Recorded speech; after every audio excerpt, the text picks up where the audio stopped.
नमस्कार दोस्तों, मैं कृष्ण शर्मा आपका स्वागत करता हूं हमारे YouTube channel PSC by DC sir पर।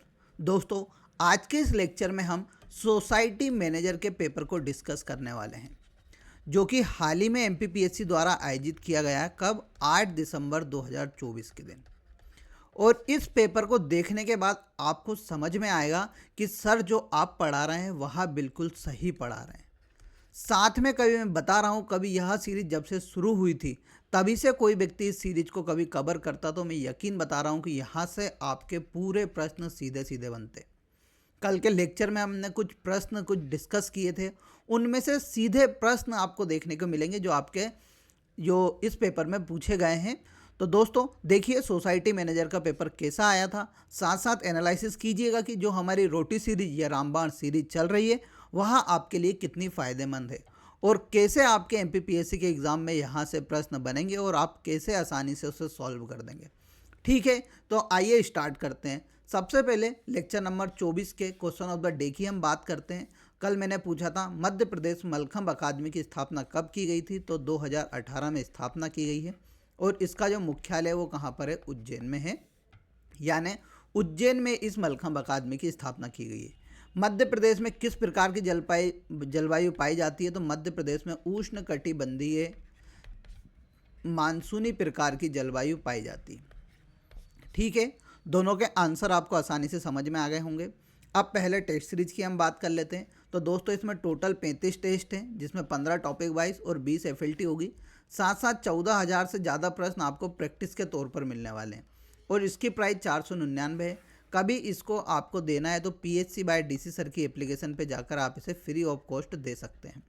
कभी आपको हमारा बैच ज्वाइन करना है तो PSC बाय DC सर की एप्लीकेशन डाउनलोड कर लीजिए और बैच ज्वाइन कर लीजिए। और यहाँ जो रोटी सीरीज या रामबाण सीरीज डेली चल रही है, इसको डेली फॉलो कीजिए। अभी आपको मालूम पड़ेगा कि यह सीरीज आपके लिए कितनी महत्वपूर्ण है। तो देखो, सबसे पहला प्रश्न आया, मध्य प्रदेश में बुंदेलखंड प्रदेश की सबसे ऊंची चोटी सिद्ध बाबा की पहाड़ी की ऊंचाई कितनी है? कितनी बार पढ़ा है और यह पूछा है हमारा सोसाइटी मैनेजर के पेपर में, जो कब हुआ है? 8/12/2024 को हुआ है। और यहाँ जो सीरीज हमने स्टार्ट की थी उसी में 3 बार पढ़ चुके हैं कि सर जो सिद्ध बाबा की चोटी जो लगभग ललितपुर के पास समीप हमें पड़ती है और इसकी ऊंचाई 1172 मीटर है। और मैंने बताया था कि मध्य प्रदेश में जो विंध्याचल की सर्वोच्च चोटी है उसका नाम है गुडविल,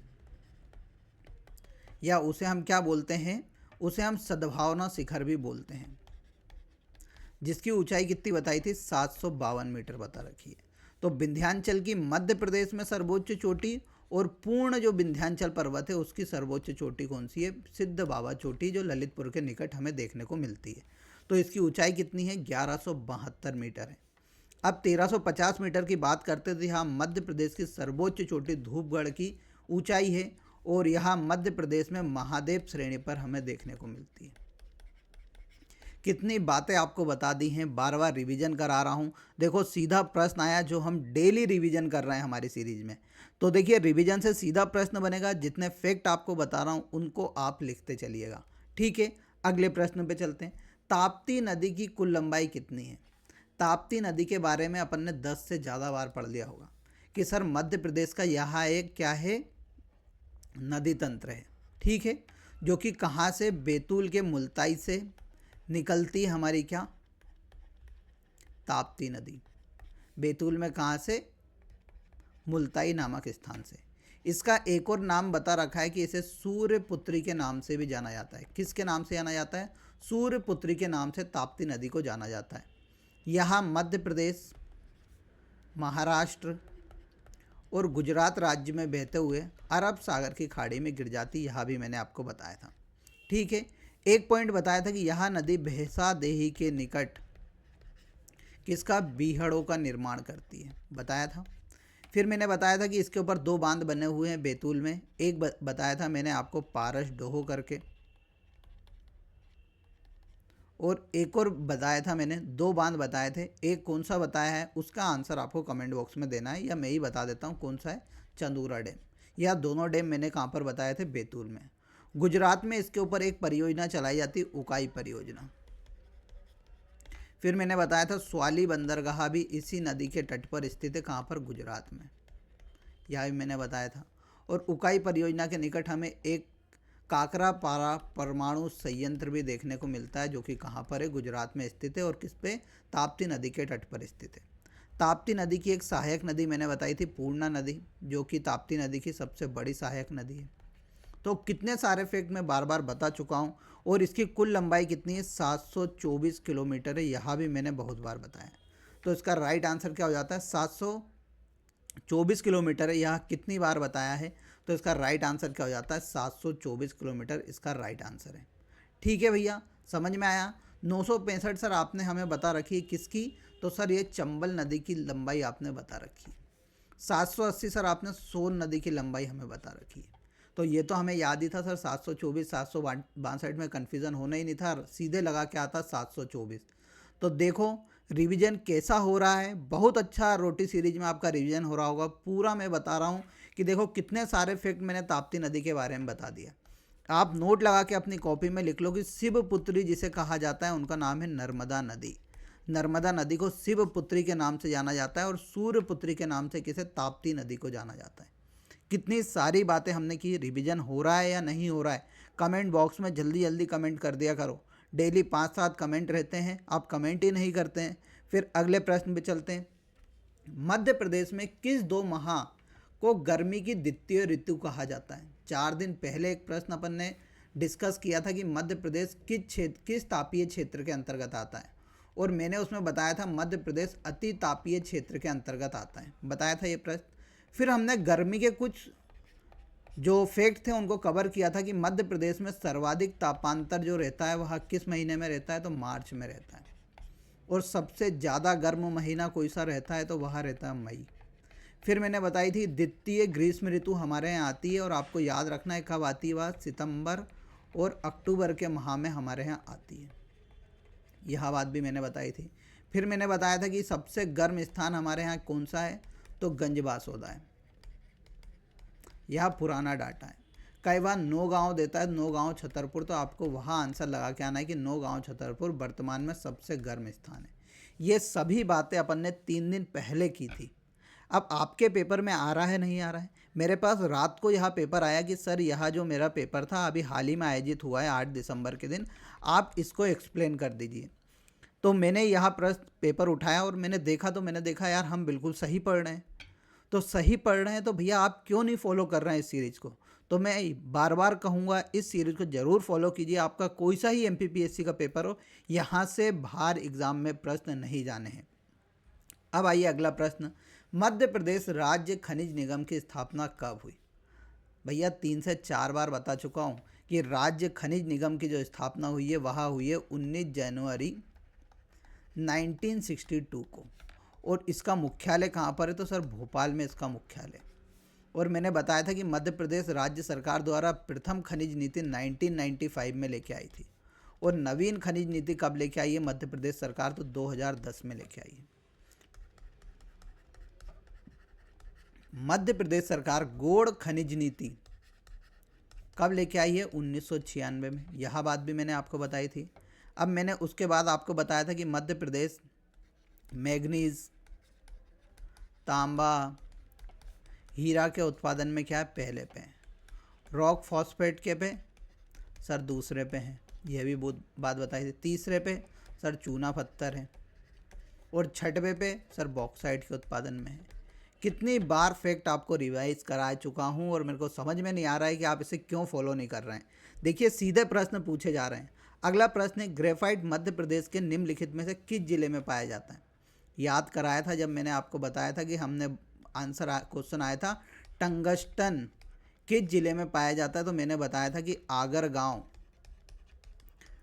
गांव जो होशंगाबाद या नर्मदापुरम जिला वर्तमान इसे बोलते हैं, वहाँ पर हमें क्या देखने को मिलता है, टंगस्टन देखने को मिलता है। टंगस्टन का इस्तेमाल बल्ब के फिलामेंट बनाने में होता है। अब मैंने कैसी ट्रिक बताई थी कि भैया हट हट करके बोल लेना, टा से टंगस्टन, हाँ से होशंगाबाद। फिर उसी टाइम मैंने बताया था कि अपन कुछ अन्य उत्पादों की भी बात कर लेते हैं। तो जो ग्रेफाइट है, ग्रेफाइट मुख्य रूप से कहाँ पर होता है, बैतूल में उत्पादित होता है। फिर मैंने वहाँ पर आपको बताया था कि भैया स्लेट मुख्य रूप से कहाँ मिलेगी, आपको मंदसौर में मिलेगी, यहाँ भी मैंने बताया था। रॉक फॉस्फेट हमें सर्वाधिक कहाँ पर मिलता है, तो झाबुआ में हमें मुख्य रूप से मिलता है। तो ये बात भी मैंने आपको बताई थी कि नहीं बताई थी, आप मेरे को बता दो कि नहीं सर आपने नहीं बताया था। फिर एस्बेस्टस की मैंने बात की थी, तो एस्बेस्टस हमारे यहाँ कहाँ मिल रहा था, झाबुआ ज़िले में मिल रहा था। तो भैया कितने सारे फैक्ट मैं आपको बार बार बता रहा हूँ। मैं बता रहा हूँ कि यह सीरीज आपके लिए रामबाण है, इसको आप पढ़ लो। आप एमपी की कोई सी किताब मत पढ़ना, इस सीरीज को देख लो, आपका भला हो जाएगा, निश्चित में भला हो जाएगा, ये यकीन के साथ मैं आपसे बोल रहा हूँ। ठीक है, अब अगले प्रश्न पे आते हैं। मोहर उपबेसिन निम्नलिखित में से किस कोयला क्षेत्र में स्थित है? सर हमने मोह पानी सुना है, मोहर अभी तक नहीं सुना। ठीक है, तो मोहा पानी यहाँ पर आ रहा है। अब देखो मैं आपको यहाँ पर एक रिवीजन करा देता हूँ, ये नया फैक्ट है इसलिए आपको याद रखना है कि जो सिंगरौली कोयला क्षेत्र है, सिंगरौली कोयला क्षेत्र दो भागों में बटा हुआ है। एक बटा हुआ है पूर्वी सिंगरौली कोयला क्षेत्र और दूसरा है पश्चिमी सिंगरौली कोयला क्षेत्र। पूर्वी मुख्य रूप से यूपी में पड़ता है और पश्चिमी हमारे मध्य प्रदेश में पड़ता है। इन दोनों के मध्य से एक नदी बहती है, उसका नाम है कांची नदी। इन दोनों को कौन सी नदी अलग करती है? तो कांची नदी इन दोनों जो कोयला क्षेत्र है उनको अलग करता है। तो जो पूर्वी कोयला क्षेत्र है सिंगरौली का, उसे क्या बोला जाता है? मोहर उपबेसिन बोला जाता है। तो इसका राइट आंसर आपको सभी को समझ में आ गया होगा, क्या है कि सर जो सिंगरौली कोयला क्षेत्र है, मोहर पानी उस कोयला क्षेत्र में स्थित है। अब मैंने आपको सिंगरौली की कुछ खाने बताई थी, जैसे बरका खान बोली थी मैंने, जो कि सिंगरौली में कोयला क्षेत्र है। उसके बाद मैंने धमार कोयला क्षेत्र बताया था, झिंगुर्दा कोयला क्षेत्र बताया था कि नहीं बताया था? तो ये सभी बातें आपको याद रखनी है। फिर सोहागपुर, कुमरिया, इन सब के बारे में हम बार बार बात कर चुके हैं। पेपर थोड़ा लंबा है इसलिए आज हम थोड़ी डिटेल कम रखेंगे। अगले प्रश्न पे चलते हैं। मध्य प्रदेश में जेट्रोफा से बायोफ्यूल बनाने का संयंत्र निम्नलिखित में से किस जिले में लगाया गया है? कितनी बार पढ़ा दिया है कि भैया मंडला के बांसगढ़ी नामक स्थान पर, मंडला के कहाँ पर? बांसगढ़ी नामक स्थान पर जेट्रोफा से बायोफ्यूल बनाने का संयंत्र लगाया गया है। और अभी जो बायोफ्यूल निकलेगा उससे बिजली बनाने का कारखाना भी मंडला में लगाया गया है, और जिसकी क्षमता कितनी है? 10 मेगावाट है। तो यह बात भी आपको याद रखना है। इसका राइट आंसर हो जाता है मंडला।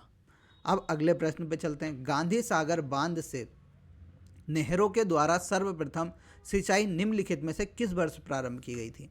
तो देखो भैया, गांधी सागर की हम बात कर लेते हैं। तो गांधी सागर डैम 1954 में जो हमारे उस टाइम के प्रधानमंत्री थे जवाहरलाल नेहरू द्वारा इसकी क्या रखी गई थी? आधारशिला रखी गई थी। किस जिले में? मंदसौर जिले में इसकी आधारशिला रखी गई थी। किस नदी के ऊपर? चंबल नदी के ऊपर। यह परियोजना 1960 में कंप्लीट हो जाती है और 1960 के बाद इससे क्या होती है? सिंचाई प्रारंभ हो जाती है। तो इसका राइट आंसर तो क्या हो जाता है सर? 1962 से यहाँ पर सिंचाई प्रारंभ हो जाती है। 1970 तक इसमें आगे स्टॉप डैम वगैरह बनाए जाते हैं। तो संपूर्ण कब होती है? 1970 में यह पूर्ण होती है, पर 1960 से यहाँ पर सिंचाई करना स्टार्ट कर देते हैं। मैंने बताया था कि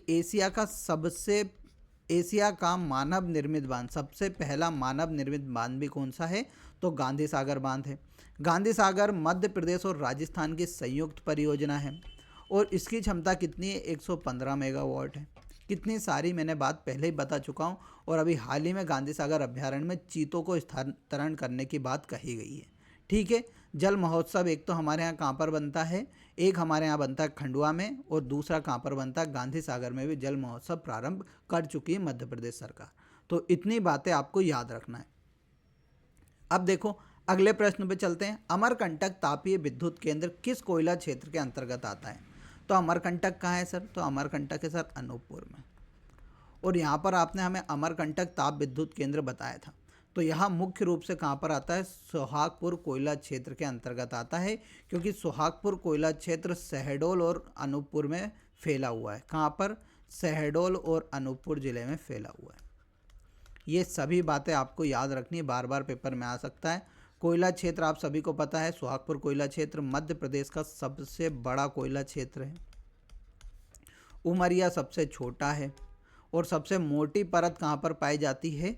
तो सिंगरौली में सबसे मोटी परत पाई जाती है। ये सभी बातें मैं आपको पहले भी बता चुका हूँ। अब अगले प्रश्न पे चलते हैं। मध्य वर्ष 2023-24 में मध्य प्रदेश मसाला फसलों के उत्पादन में देश में कौन से नंबर पे था? तो भैया देश में पहले नंबर पे था मध्य प्रदेश मसाला के उत्पादन में। और यहाँ पर आपको एक फैक्ट याद रखना है कि मिर्च के उत्पादन में मध्य प्रदेश दूसरे नंबर पर है। कौन से पे? दूसरे नंबर पर है मध्य प्रदेश। तो बहुत सारे फैक्ट मैंने बताए हैं। मैंने पहले ही बताया था कि सोयाबीन में हम प्रथम नंबर पे आ चुके हैं। भारत का लगभग 41% सोयाबीन हमारे मध्य प्रदेश में उत्पादित किया जाता है। तो ये सभी पॉइंट आपको याद रखना है कि मसाला फसलों में हम पहले स्थान पर हैं, मिर्च में दूसरे स्थान पर हैं, सोयाबीन में हम पहले स्थान पर हैं, जहाँ पर हमारे यहाँ 41% सोयाबीन उत्पादित किया जाता है। अब आ जाओ अगले प्रश्न पे। अगले प्रश्न पे चलते हैं। गांधी सागर बांध किस नदी पर स्थित है? कितनी बार बताया कि चंबल नदी के ऊपर 3 परियोजना बनाई गई हैं और उनकी शॉर्ट ट्रिक बताई थी गरज करके। गांधी सागर, राणा प्रताप, जवाहर सागर। एक है गांधी सागर, दूसरी है राणा प्रताप और तीसरी है जवाहर सागर, जिसे कोटा बैराज के नाम से भी जाना जाता है। अब यह तीनों किस नदी पर बनी हुई है? चंबल नदी के ऊपर निर्मित है। मध्य प्रदेश और राजस्थान की क्या संयुक्त परियोजना है और यह कैसी बहुउद्देशीय परियोजना है, यानी यहाँ पर बिजली का उत्पादन भी होता है, साथ साथ सिंचाई की भी व्यवस्था है। तो इनकी कुल क्षमता कितनी है? 386 मेगावाट इनकी कुल क्षमता है, जिसमें से गांधी सागर सर मंदसौर में है जिसकी क्षमता 115 मेगावाट है। राणा प्रताप चित्तौड़गढ़ के पास पड़ता है, 172 मेगावाट है। जवाहर सागर कोटा में है जिसकी क्षमता 99 मेगावाट है। ठीक है, तो चंबल नदी पर है। मध्य प्रदेश उत्तर प्रदेश की संयुक्त परियोजना है। तो भैया किस नदी पर बनी हुई है? तो सर चंबल नदी पर बनी हुई है। तवा नर्मदा की सहायक नदी है सर। बेतवा सर बेतवा यमुना नदी की सहायक नदी है। ठीक है, नर्मदा खुद सर एक नदी है जो कि अमरकंटक अनूपपुर से निकलती है। 1312 किलोमीटर इसकी कुल लंबाई है। मध्य प्रदेश में 1077 किलोमीटर लंबाई है। मध्य प्रदेश की जीवन रेखा नर्मदा नदी को कहा जाता है। चंबल नदी को चरमावती, कामधेनु आदि नामों से भी जाना जाता है। तो कितने सारे फैक्ट मैं आपको बार बार रिवाइज करा रहा हूँ, पढ़ते रहिए, अच्छे से पढ़िए। देखिए सीधे सीधे प्रश्न आ रहे हैं जो हम पढ़ रहे हैं। अब अगले प्रश्न पे चलते हैं। वर्ष 2022-23 में मध्य प्रदेश बाल बजट को बजट के अनिवार्य भाग के रूप में प्रस्तुत करने वाला कौन सा राज्य था? तो भैया मध्य प्रदेश देश का पहला राज्य था, यहाँ पर बाल बजट को पेश किया गया। कौन सा पहला राज्य था? अब सर बाल बजट क्या होता है? तो बाल बजट की बात करते हैं तो जितने भी बालकों के लिए योजनाएं चल रही हैं उन योजनाओं के लिए पैसा आवंटित किया गया किसके नाम से? बाल बजट के नाम से, जिसमें 2 प्रकार की योजनाएं शामिल की गई थी। यहाँ पर 100% पैसा किसमें? बाल योजनाओं में जाता है, और जहाँ पर कम से कम 30% पैसा कहाँ पर? बाल योजनाओं के अंतर्गत जाता है। उन योजनाओं को इस बाल बजट में पेश किया गया था।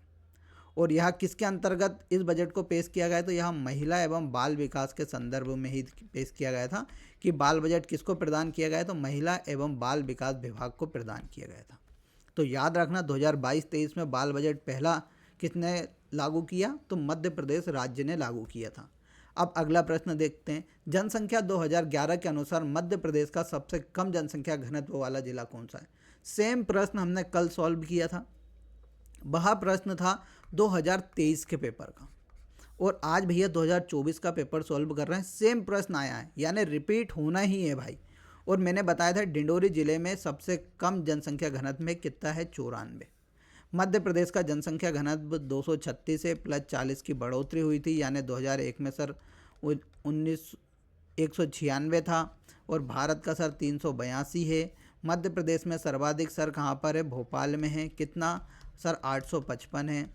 उसके बाद आपने बताया था कहाँ पर? तो उसके बाद इंदौर में बताया था सर कितना? तो सर 841 बताया। उसके बाद कहाँ पर बताया था? जबलपुर में बताया था सर आपने। तो फिर उसके बाद ग्वालियर में बताया। सब फैक्ट मैं आपको बार बार रिवाइज करा चुका हूँ। और यहाँ पर डिंडोरी में सबसे कम जनसंख्या घनत्व पे कितना है? 94। भाई क्यों नहीं पढ़ रहे हो? अब तो पढ़ लो। अब तो आंखें खुल गई होंगी कि हाँ सर आप जो पढ़ा रहे हैं बिल्कुल सही पढ़ा रहे हैं। हमारे पेपर में सीधे सेम के सेम प्रश्न पूछ रहे हैं। आगे आओ। निम्नलिखित में से कौन सा मालवा का लोक नृत्य है? अभी लोक नृत्य हमने थोड़े दिन पहले डिस्कस किए थे, और उसको मैंने आपको कैसे मध्य प्रदेश को विभाजन करके पढ़ाना स्टार्ट किया था। तो आज यहाँ पर मालवा के लोक नृत्य की बात है। तो देखो भैया, बधाई मैं आपको बहुत बार बता चुका हूँ कि बुंदेलखंड में देते हैं। राई सर बुंदेलखंड में मध्य प्रदेश का लोक नृत्य है। परधोनी सर यहाँ बघेलखंड में होता है, और यह नृत्य मुख्य रूप से बेगा जनजाति द्वारा किया जाता है। तो एक ही बचता है सर मटकी, जो कि हमारे मालवा में किया जाता है। मटकी मेनली जब खुशी का माहौल रहता है, जैसे शादी समारोह आदि में मटकी का नृत्य का आयोजन किया जाता है, तो आपको याद रखना है। ठीक है, अब अगले प्रश्न पे चलते हैं। मध्य प्रदेश के निम्नलिखित राज्यपालों को उनके कार्यकाल के क्रम के अनुसार व्यवस्थित कीजिए। यानी इसमें बोल रहा है कि भैया पहले नंबर पे कौन से राज्यपाल आए, दूसरे पे कौन से आए, तीसरे पे कौन से आए, चौथे पे कौन से आए। तो देखो सर, मेरे को तो यहाँ से केवल एक नाम दिमाग में आ रहा है, भाई महावीर। और भाई महावीर का नाम मेरे को इसलिए आ रहा है क्योंकि 2000 में जब मध्य प्रदेश का पुनर्गठन हुआ था तब भाई महावीर क्या थे, हमारे राज्यपाल थे। तो सर मुझे लग रहा है कि भाई महावीर चौथे नंबर के हो सकते हैं, यानी सबसे आखिरी में इन चारों में कौन बने होंगे, भाई महावीर। सर मेरे को एक ही ऑप्शन दिख रहा है, तो इसका राइट आंसर क्या लगा दूंगा मैं, बी वाला। क्योंकि सबसे पहले पट्टाभी सीतारामैया बनते हैं, उसके बाद कौन बनते हैं, हरि विनायक पाटस्कर को क्या बनाया जाता है, राज्यपाल बनाया जाता है। कितनी बार पढ़ा है कि नहीं पढ़ा है, कि हाँ सर हमने पढ़ा है। उसके बाद केसी रेड्डी बनते हैं, आप सभी को पता है। फिर देखो आगे जा जाके कौन, निरंजन नाथ वांचू बन जाते हैं, दूसरे नंबर पे निरंजन नाथ वांचू आ जाएंगे। फिर देखो मैंने भगवत दयाल शर्मा बताए थे सर, 1980 के समथिंग हमारे यहाँ राज्यपाल कौन थे, तो भगवत दयाल शर्मा थे। इनके बारे में हमने डिस्कस किया था, हरियाणा के मुख्यमंत्री बने थे सर ये आदमी। ये सभी हमने डिस्कस कर चुके थे, हरियाणा के नहीं, भगवत दयाल शर्मा। ठीक है, तो इनको भी हमने डिस्कस किया था। तो याद कौन से नंबर पे आएंगे, तीसरे पे। और चौथे पे कौन, तो 2143, 2143 बिल्कुल सही। तो बिल्कुल सही है सर। अब आगे बढ़िए। मध्य प्रदेश के निम्नलिखित विधानसभा अध्यक्षों में से सबसे लंबा कार्यकाल किनका रहा है। तो देखो सर मैं कैसे क्रॉस करूंगा, नर्मदा प्रसाद प्रजापति सर अभी कांग्रेस की सरकार बनी थी इससे पहले वाली विधानसभा में, 15वीं विधानसभा में, और कितने 1.5 साल 15 महीने वहाँ सरकार चली थी। तो नर्मदा प्रसाद प्रजापति तो हो ही नहीं सकते, क्योंकि यहाँ तो सर 15 महीने रहे हैं। ठीक है, फिर आपको समझ में आ रहा होगा कि जगदत्त शर्मा भी सर 3 साल रहे थे, एक बार मैंने देखा था। ब्रजमोहन मिश्र भी इतने समय नहीं रहे। सर्वाधिक समय कौन रहे, राजेंद्र प्रसाद शुक्ल रहे, लगभग 5 साल इन्होंने कंटिन्यू करे थे। अब देखो ऐसे प्रश्न आने की प्रायिकता बढ़ जाती है कभी कभी, तो हम कुछ देख लेते हैं। तो कुंजीलाल दुबे मध्य प्रदेश के सबसे पहले विधानसभा अध्यक्ष थे, जो कि लगभग 11 साल रहे हैं। यानी सर्वाधिक समय तक जो विधानसभा अध्यक्ष रहे वह कौन रहे हैं, तो कुंजीलाल दुबे रहे हैं। वर्तमान में कौन है, तो वर्तमान में सर हमारे नरेंद्र सिंह जी तोमर हैं। और इससे पहले सर गिरीश गौतम थे, जो कि केवल 2 साल रहे थे। ईश्वर दास रोहाणी थे सर, जिन्होंने 2 साल कार्यकाल पूरा किया था और पद पे रहते हुए उनकी मृत्यु हो गई थी। ये सभी बात बार बार हम पढ़ रहे हैं, आज भी आपको समझ में आ गया होगा। अब देखो मध्य प्रदेश में पेशा नियम कितने विकास खंडों में लागू किया गया है। तो पेशा अधिनियम कब लागू किया गया मध्य प्रदेश में, 15 नवंबर 2022 को, जब हमारे मुख्यमंत्री कौन थे, शिवराज सिंह जी चौहान थे। पेशा कानून का सीधा सा अर्थ है कि सर जो आदिवासी रहते हैं गाँवों में, उन आदिवासी गाँवों का क्या करना है, हमें विकास करना है। क्या करना है, विकास करना है। और यहाँ पर जितने भी उत्पाद हमें मिलते हैं, जैसे वन उत्पाद मिलते हैं, खनिज मिलते हैं, सभी पे किसका हक बताया, कि आदिवासियों का हक बताया, यानी आदिवासी की जो पंचायत होती है उसका हक बताया। और जितना भी पैसा आएगा, वित्तीय आएगा, वह किस में, उन आदिवासी विकास खंडों के विकास के लिए उन पैसों को खर्चा किया जाएगा। तो मध्य प्रदेश में यह 20 जिले, कितने में आपको याद रखना है, 20 जिले, 79 आदिवासी विकास खंड है हमारे यहाँ, आप सभी को पता है। तो सभी 79 आदिवासी विकास खंड में यह शुरू की गई। और लगभग 51,033 पंचायतों में यह लागू की गई थी। तो यहाँ पर विकास खंड की बात की गई है, तो हमारे यहाँ आदिवासी विकास खंड कितने, 79। तो 79 विकास खंडों में यह योजना शुरू की गई थी। आपको याद रखना है कब, 15 नवंबर 2022 के दिन शुरू की गई थी। 20 जिले और 79 आदिवासी विकास खंडों में यह नियम लागू है। अगले प्रश्न पे चलते हैं। मध्य प्रदेश में अंगूर की खेती के लिए कौन सा जिला प्रसिद्ध है। तो सर अंगूर तो एक ही जगह मिलता है, कहाँ पर, रतलाम। तो अंगूर की खेती कहाँ पर होती है, रतलाम में मुख्य रूप से की जाती है। तो राइट आंसर क्या हो जाएगा, रतलाम।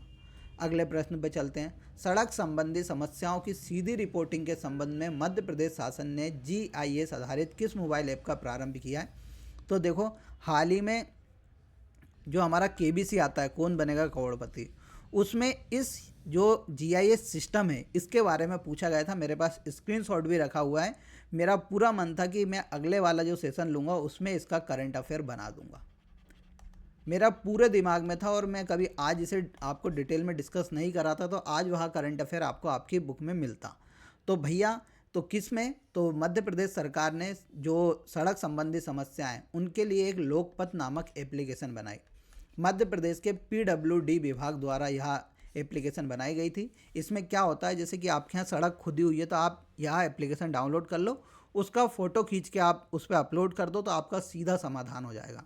तो लोकपथ नामक एप्लीकेशन अभी हाल ही में मध्य प्रदेश सरकार ने लागू की है। यूनिट 9 का प्रश्न सीधा पूछा जाएगा इस बार भी आपके पेपर में, क्योंकि KBC के कारण यह चर्चाओं में आ गया है। ठीक है, अब अगले प्रश्न पे चलते हैं। किस कलचुरी नरेश को उज्जैनी भुजंग के नाम भी कहा गया है? तो भैया थोड़े दिन पहले ही पढ़ाया था कि एक थे, उनका नाम था राजशेखर नामक एक कौन थे, लेखक थे, और राजशेखर ने एक पुस्तक लिखी थी, सिद्ध साल भंजिका नामक एक पुस्तक लिखी थी। यह कलचुरी राजनरेशों के अंतर्गत एक कवि थे। इस पुस्तक में सिद्ध साल भंजिका में जो युवराज देव थे उनको क्या कहा गया था? उज्जैनी भुजंग के नाम से जाना गया। ठीक है, तो याद रखना किसको? युवराज देव प्रथम को उज्जैनी भुजंग कहा गया है। बहुत सारी किताबों में मैंने देखा है। कलचुरी की बात करते तो यहाँ इनकी दो शाखा थी, एक महिष्मत में शासन करती थी और एक त्रिपुरी जबलपुर में। त्रिपुरी जबलपुर का जो संस्थापक था उनका नाम था कोक्कल प्रथम। ठीक है, उसके बाद जो राजा आते हैं उनका नाम था शंकरगण सेकंड। फिर उसके बाद जो राजा बनते हैं उनका नाम है बालाहर्ष, और बालाहर्ष के बाद कौन बनता है? युवराज देव राजा बनता है। तो इन सभी को भी आपको याद रखना है। तो युवराज देव को उज्जैनी भुजंग के नाम से जाना गया है। ठीक है, अब अगले प्रश्न पे चलते हैं। 1920 ईस्वी में रतौना सत्याग्रह मध्य प्रदेश के किस जिले में हुआ था? तो भैया रतौना कहाँ पर है? तो रतौना सर सागर में स्थित है। और यहाँ पर क्या खोला गया था? कसाई खाना खोला गया था अंग्रेजों द्वारा 1920 में। तो इसके विरोध में यहाँ पर हिंदू मुस्लिम का संगठन हुआ और हिंदू मुस्लिम की एकता के जरिए यह कसाई खाना क्या एक आंदोलन के रूप में बदल गया था कि यह कसाई खाना जो खोला गया है इसे बंद करना चाहिए। इसका जो नेतृत्व किया था वह एक मुस्लिम अब्दुल गनी द्वारा किया गया था, और हिंदुओं की तरफ से माखन लाल चतुर्वेदी द्वारा क्या किया गया था? इसका नेतृत्व किया गया था। यह बात आपको याद रखनी है। ठीक है, तो यह कहाँ का था? तो सागर का इसका राइट आंसर है। अगले प्रश्न पे चलते हैं। ब्रिटिश सरकार को खत्म करने के लिए देवी से प्रार्थना की गई थी। इस प्रार्थना को किसने लिखी थी? तो देखो भैया, गोंड मंडला के एक राजा थे शंकर शाह करके। शंकर शाह की शादी हुई थी फूल कुंवर देवी से। किससे? फूल कुंवर रानी से इनका क्या हुआ था? विवाह हुआ था। इन दोनों ने क्या किया था कि मंडला में अपने मंडला में कुल देवी थी इनकी, और कुल देवी का नाम क्या था? तो सर कुल देवी का नाम था माला देवी। माला देवी का मंदिर बनवाया था। और शंकर शाह क्या करते थे? माला देवी से को कविता के रूप में डेली कविता लिखते थे और उसमें मांग करते थे, हे देवी आप ब्रिटिशर्स का भारत से क्या कर दो? विनाश कर दो या उनको ख़त्म कर दो। तो इसका राइट आंसर क्या हो जाएगा सर? शंकर शाह क्या वह कविता लिखकर देवी से प्रार्थना करते थे कि ब्रिटिश सरकार को ख़त्म कर दो। और शंकर शाह के पुत्र थे रघुनाथ शाह, और आप सभी को पता है कि 1857 में दोनों को तोप के मुंह से बांध कर क्या कर दिया था? उड़ा दिया गया था। ठीक है, और शंकर शाह रघुनाथ शाह संग्रहालय हाल ही में कहाँ पर? जबलपुर में खोला गया है। तो ये सभी बातें आपको याद रखनी है, आपके एग्ज़ाम में वापस पूछी जा सकती हैं। और कल भी हमने शंकर शाह और रघुनाथ शाह को डिटेल में डिस्कस किया था। एरिक्सन नामक एक विज्ञान, उसका नाम बताया था मैंने, कमिश्नर का। अब अगले प्रश्न पे चलते हैं। किस जनजाति योद्धा को आजीवन कारावास की सज़ा देकर अंडमान जेल भेज दिया गया था? परसों के दिन डिस्कस किया है, और उनका नाम क्या बताया था मैंने? भीमा नायक। और भीमा नायक के बारे में जब मैंने बात करी थी तो भीमा नायक का जन्म कहाँ हुआ था सर? तो बड़वानी ज़िले में हुआ था। 1857 की क्रांति के बहुत प्रमुख क्रांतिकारी थे, और उस टाइम मैंने बताया था कि यहाँ किससे? बड़वानी रियासत से संबंधित थे। कौन सी जाति से हैं? तो भील जाति से हैं। इन्हें निमाड़ का रॉबिन हुड भी कहा जाता है। फिर एक अम्बा पानी का युद्ध हुआ था सन 1857 में, उसमें इनने क्या दिया था? अपना अहम योगदान दिया था। 1876 में 1800 के समथिंग इनको पकड़ लिया गया था, 59 या 69 के समथिंग, और इनको कहाँ पर? अंडमान जेल भेजा गया था। अंडमान जेल या निकोबार जेल, और वहाँ पर इनको क्या दे दी गई थी, फांसी दे दी गई थी।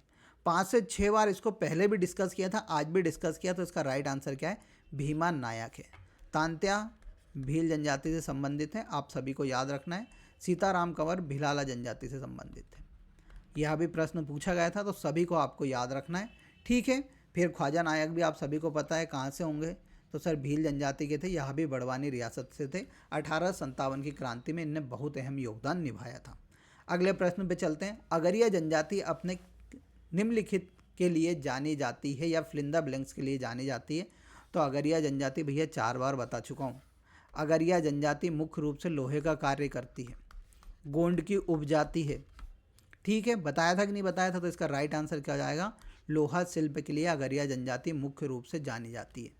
अब अगले प्रश्न पे चलते हैं। सुरेती क्या है, यह भी मैंने बताया था। तो सुरेती क्या है, तो सर बुंदेलखंड की एक भित्ति चित्रकला है। कहाँ पर, सुरेती। इसमें क्या होता है, लक्ष्मी जी के चित्रांकन करते हैं, यानी लक्ष्मी जी के क्या बनाते हैं, फोटो को मुख्य रूप से बनाते हैं बुंदेलखंड में दीपावली के अवसर पर, ठीक है। यहाँ पर एक और चित्रकला होती है चौक पूर्णा, वह भी क्या है, यहाँ की एक भित्ति चित्रकला है जो कि बुंदेलखंड में होती है। बघेलखंड की आपको याद रखना है, एक इम्पोर्टेंट है कोहावर, और मालवा की आपको याद रखना है सर संजा। तो यह भी भित्ति चित्रकला है जो कि कहाँ पर होती है, मालवा और बघेलखंड में होती है। बघेलखंड में कोहावर और जो हमारी मालवा है वहाँ पर संजा। अगले प्रश्न पे चलते हैं। घैला और बीदड़ी उत्सव किस जनजाति द्वारा मनाया जाता, थोड़े दिन पहले ही डिस्कस किया था और आपके पेपर में सीधा पूछा। मैंने बताया था घेला यानी जो आपका मटका होता है, उस मटके के द्वारा ही कोई सा एक उत्सव मनाया जाता है, और यहाँ मुख्य रूप से किसके, गोंड जनजाति द्वारा मनाया जाता है। अभी थोड़े दिन पहले ही बताया था और यहाँ पेपर में सीधा देखने को मिला। शरद जोशी एक प्रसिद्ध व्यंग्यकार थे, निम्नलिखित में से कौन सी एक पुस्तक उनके द्वारा नहीं लिखी गई। कल ही डिस्कस किया, कल का लेक्चर जाके देखिएगा और शरद जोशी मिलेंगे। और शरद जोशी के बारे में मैंने बताया था कि उज्जैन से संबंधित है और बहुत बड़े व्यंग्यकार रहे हैं, और इनकी मैंने प्रमुख कृतियाँ भी बताई थी, जैसे जीप पर सवार इल्लियाँ बताई थी, अंधों का हाथी बताया था, एक था गधा बताया था, परिक्रमा बताई थी, तिलिस्म बताई थी, मैं और केवल मैं बताई थी। तो ये सभी भी मैंने व्यंग उनके कल बताए थे। और यहाँ पर एक जो आंसर है वह क्या पूछा था, नहीं है। तो नहीं है में लाठी और भैंस उनकी कृति नहीं है। यह कृति किसकी है, तो मुल्ला रामू जी की यह कृति है, लाठी और भैंस। और मुल्ला रामू जी को गुलाबी उर्दू का जनक कहा जाता है, यह बात भी आपको याद रखना है,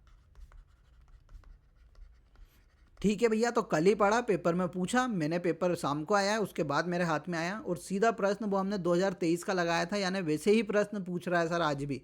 सास बहू के मंदिर का निर्माण किस कच्छपात वंश के राजा ने करवाया था। भैया थोड़े दिन पहले ही मैंने बताया था, सहस्त्रबाहु कैसे, कि पहले सास बहू मंदिर उसे बोला जाता था, क्योंकि सास और बहू के लिए मुख्य रूप से बनवाया गया था। शिव और विष्णु भगवान को यह समर्पित है। ग्वालियर के किले में यह मंदिर है। यह कच्छ पगाड वंश के राजा महिपाल द्वारा बनवाया गया था उनकी सास और बहू के लिए, ठीक है। तो यह सभी बातें पहले भी कर चुके थे और पेपर में सीधी पूछी गई। अमृतलाल बेगड़ कौन थे, तो MPPSC 2023 में पूछा गया, और पहले हम डिटेल में सोल्व कर चुके हैं कि अमृतलाल बेगड़ कौन थे। तो इन्हें नर्मदा पुत्र के नाम से जाना जाता है या नर्मदा मानव के नाम से जाना जाता है। जबलपुर से संबंधित थे और नर्मदा माता की सेवा में इन्होंने अपना जीवन गुजार दिया, और इनके द्वारा क्या बहुत सारी किताबें लिखी गई, जैसे नर्मदा समग्र आदि, तीरे तीरे नर्मदा, नर्मदा समग्र, नर्मदा समग्र आदि किताबें किसके द्वारा लिखी गई थी, तो आदि किताबें अमृतलाल बेगड़ द्वारा लिखी गई। तो भैया जो किताबें लिखता है वह चित्रकारी भी तो करता है, तो यह कौन थे, चित्रकार थे, ठीक है। अब अगले प्रश्न पे जाते हैं। तो करंट अफेयर की बात आती है, तो पहला करंट अफेयर इसमें पूछा गया, वर्ल्ड सॉफ्ट टेनिस चैंपियनशिप 2024 में रजत पदक के विजेता हैं। तो किसने जीता, आध्या तिवारी हैं, कहाँ की, नर्मदापुरम जिले की। और नर्मदापुरम जिले की जो आध्या तिवारी, इन्होंने वर्ल्ड सॉफ्ट टेनिस चैंपियनशिप 2024 में रजत पदक जीता, और यह पहली खिलाड़ी बन गई जिन्होंने वर्ल्ड सॉफ्ट टेनिस चैंपियनशिप में रजत पदक जीता। तो आध्या तिवारी के बारे में आपको याद रखना है, आपके पेपर में पूछी जाएंगी।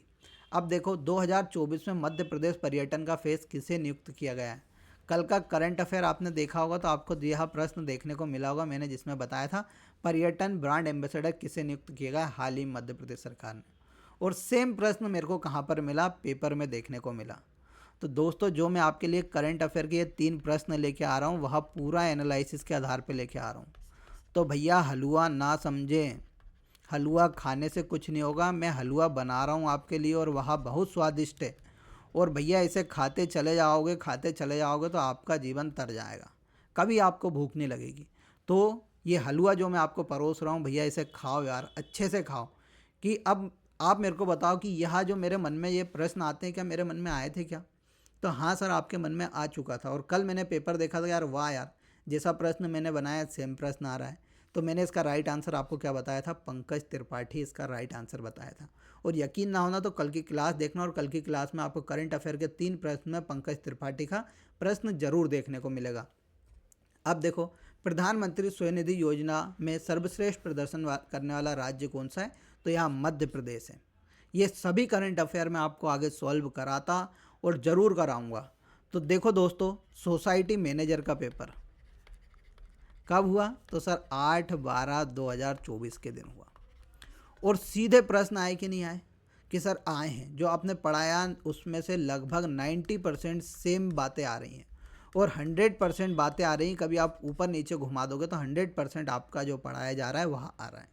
तो भैया यह सीरीज आपके लिए कैसी है, कैसी लग रही है आप सभी को, इसके बारे में कमेंट बॉक्स में आज मैं सभी के उत्तर जानना चाहूँगा कि यह सीरीज को कंटिन्यू करना है या बंद करना है। क्योंकि यहाँ तक मेरा एनालिसिस है, मैं देख रहा हूँ कि भाई बहुत मज़ा आ रहा है और पेपर में सीधा आता है। तो एक टीचर जब पढ़ाता है ना और उससे पूछी हुई चीज़ें आती है तो उसको बहुत मज़ा आता है। बस अब जो उनका स्टूडेंट है उसको केवल उनके ऊपर वो करना चाहिए कि हाँ सर आप कुछ कर रहे हैं, विश्वास करना चाहिए और इस सीरीज़ को ज़्यादा से ज़्यादा देखना चाहिए। आज देखता हूँ कितने लोग इसके बारे में कमेंट करते हैं। 2 प्रश्न दे रहा हूँ, दोनों प्रश्नों के आंसर आप कमेंट बॉक्स में दीजिएगा। राणा प्रताप योजना किन 2 राज्यों की संयुक्त परियोजना है? सूर्यपुत्री के नाम से किस नदी को जाना जाता है? तो इन दोनों के आंसर कमेंट बॉक्स में देना। मिलते रहेंगे ऐसे ही, कल हम वापस से अगले पेपर पर सॉल्व करेंगे। तब तक के लिए जय हिंद, जय भारत।